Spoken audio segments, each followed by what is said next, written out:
Ito po ang mga bagong pathways na dapat nating asahan ngayong 2025 para sa Canada. Mga PR programs po ito. Number 1 na ay ang hinihintay-hintay natin na Enhanced Caregiver Pilot Program. Dalawa pong kategorya ito. One is the Home Child Care Provider at ang isa pa ay ang Home Support Worker Pilot. Ayun. At hindi lang natin masabi kung kailan nila i-announce ito, but definitely for 2025. Ikalawa ay ang Rural Community Immigration Pilot.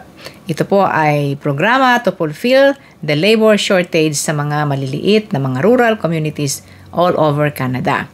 Ikatlo ay ang Francophone Community Immigration Pilot para sa mga French speakers naman para suportahan ang labor shortage sa maliliit din na mga communities outside of Quebec but in different places in Canada.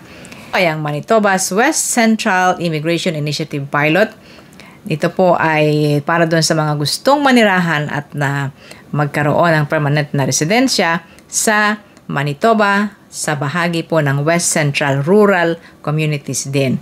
At meron po akong video nito sa aking YouTube channel and also here sa ating Facebook page. So yun ang apat na aabangan natin ng mga pathway for PR sa Canada ngayong papasok na taon 2025. Thanks for watching. Si Ate Menchie ito from Toronto.